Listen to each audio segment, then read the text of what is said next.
Hello everyone and welcome to the video.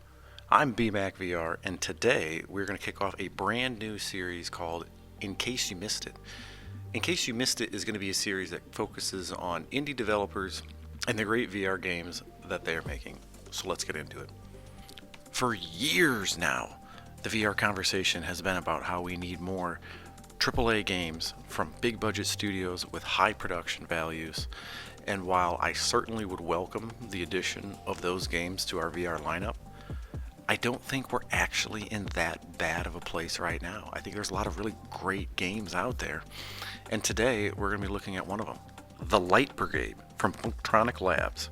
It is a single-player roguelike set in a Gothic-style world that has been corrupted by darkness, and you play as a World War II-era soldier fighting back that darkness. The game features an arsenal of World War II-era weapons and magic wands, tossing you into procedurally generated levels.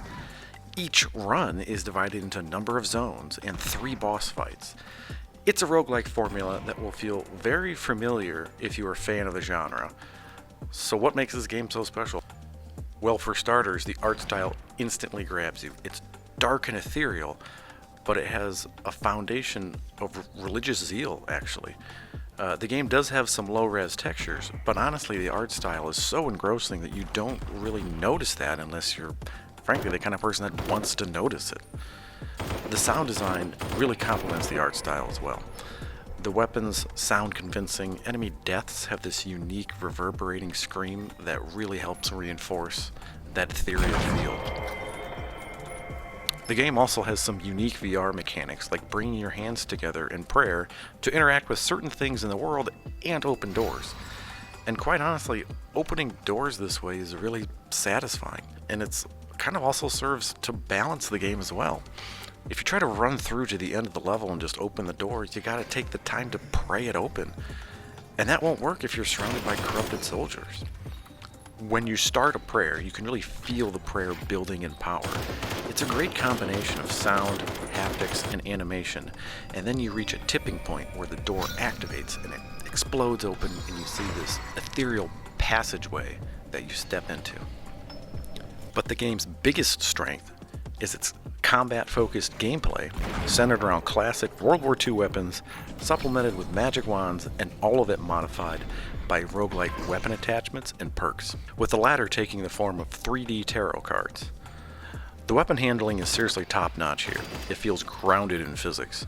Firearms have a nice weight to them with chunky and convincing recoil, and I found that when VR games don't get the weapon weight and recoil right, it just kind of is a turn-off and I lose interest. VR games need weapons that actually feel like something, feel like you're holding something. They need to make the player feel powerful. There are far too many VR games out there with floaty, weightless weapons that just kind of feel like a squirt gun. Thankfully, Functronic Labs knows this, and they really nailed the feeling of the weapons here. There's a good variety of firearms to play with. There are 6 classes in total, each having a primary and a secondary weapon. All the basic gun types are covered here in some way. You've got pistols, SMGs, rifles, and so on. Each gun has a unique reload mechanic with good, clean interactions and a respect for real-life firearms. Kind of like this vintage pistol here, where you can load from the open chamber on top of the gun with a clip instead of a magazine. But you can clearly tell that the devs put a lot of effort into the weapon handling. You can do stuff like holding your primary gun by the foregrip to quickly draw out your pistol to finish off an approaching enemy. It's a small thing, but I've played plenty of VR games that just don't support this kind of interaction, and it actually adds a nice layer of depth and immersion to the gameplay. And at the end of the day, isn't that why we play VR games in the first place, is to be immersed? The guns aren't just glued to your hands or meant to be held in specific hands. Sometimes VR games fall victim to players fumbling around with things in the heat of the moment, losing your weapon, grabbing the wrong part of the gun when trying to reload or prime it. And that stuff can be frustrating. Sometimes that frantic chaos adds to the experience like in a horror game, but at other times it just feels like a disconnect between the virtual world and the physical. In the Light Brigade, the interactions are just smooth. I don't find myself fumbling around with things very often. It still occasionally happens, but for the most part, the interactions just work. This is a game that rewards taking your time and using cover to your advantage. seriously, if you try to run and gun this thing, you're going to be seeing the death screen a lot. The enemies will punish you. But that's a good thing here. It's immersive and fun to peek around the edge of something in a way that you can really only truly do in VR. And this game encourages that.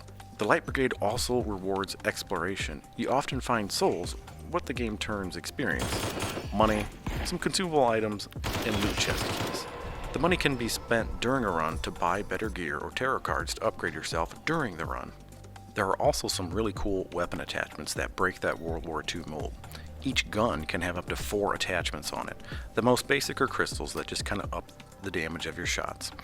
You can get crazy things though, like poison barrels and holographic sights. And then there are the charms. The charms essentially give your guns a power-up ability on a cooldown. You can do things like firing seeking bullets, bomb shot, which is basically a grenade launcher. There's a piercing shot, and then there's even one that kind of chains between targets. While all the charms are good, there definitely are some that pair better with certain weapons and classes. For example, if you're the sniper class shooting from far away, it can be just difficult to land an accurate bomb shot because it arcs downward. But the sniper rifle pairs incredibly well with the ricochet charm. Now that slow fire rate bolt action rifle is capable of decimating entire groups of enemies in a single pull of the trigger, and it is immensely satisfying to watch that bullet ricochet and bounce between enemies. But that same charm might not work as well on high fire rate DPS weapons like the SMG. Instead, maybe grab a piercing shot to break through enemy armor.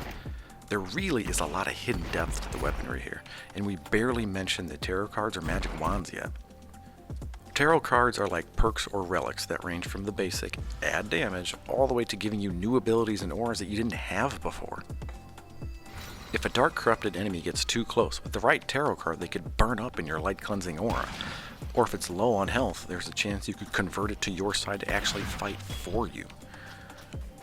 A lot of the tarot cards are a rabbit hole with its own unique tech tree that opens up once you pick the first one.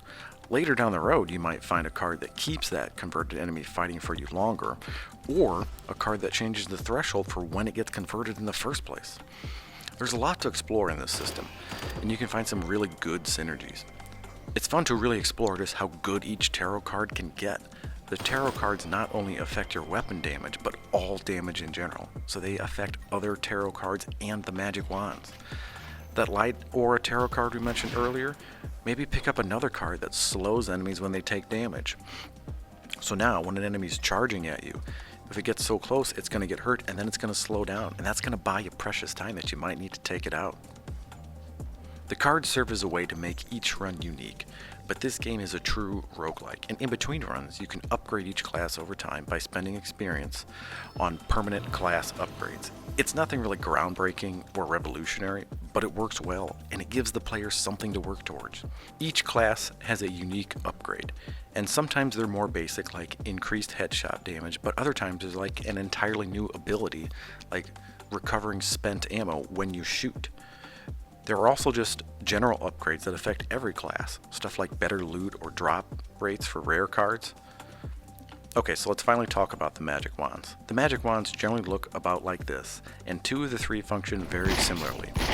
You pull the trigger and fling out some kind of magic orb. You can chuck that spell high in the sky above obstacles and it will rain down and seek out targets. Or you can just barely send it forward if you need to seek around a tight corner. One wand sends out a number of magic orbs that seek and damage enemies, while the other wand sends out a single orb that seeks and makes enemies more vulnerable to future attacks. The third wand type creates a power field that increases the damage of your shots when they pass through it. It also just kind of looks cool and sounds cool when you shoot through it. It's a quick and easy system that works well, but it could probably still use more variety and depth. The standard damage wand is just clearly the best one. Sometimes the other 2 just don't feel like they're worth taking out. I would also like to see a little more variety in both animations and entirely new wand types.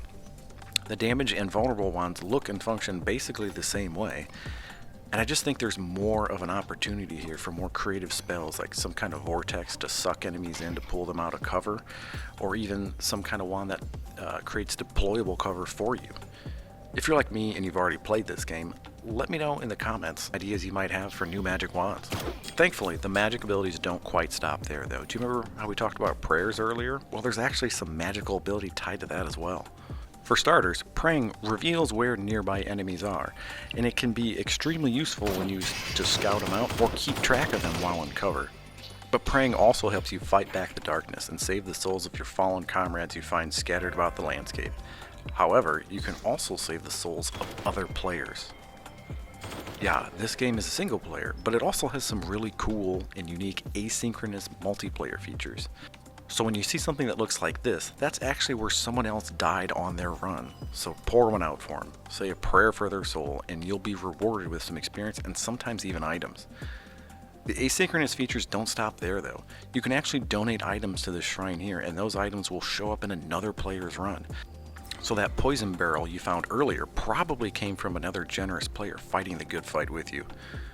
It's a really cool aspect of the game that I haven't seen done in other VR games before. It really gives you this ominous sense that us VR players are in it together to fight back the darkness.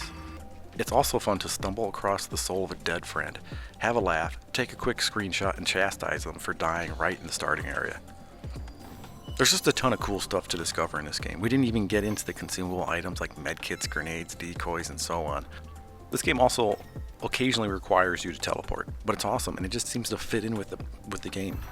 It kind of replaces jumping and dashing, similar to how it is implemented in Half-Life Alyx. I also don't want to spoil the boss fights for you too much. I'll leave those for you to discover on your own. The Light Brigade is a fantastic VR game that is, in my opinion, an essential title to own. It all comes together really well. The art style, the gameplay, the sound, and animations are brought together extremely well and complement each other. It's a game that's greater than the sum of its parts, and it's gratifying as a VR player and enthusiast to see a project like this that had a clear vision and that vision was executed on. The Light Brigade should be the standard for VR roguelites. Quite frankly, whenever I talk about this game with others, I just keep going on and rambling about it, about how awesome it is, and that's why I wanted to make this video in the first place.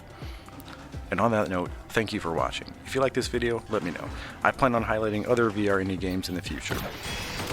Anyway, bye. Thanks for watching.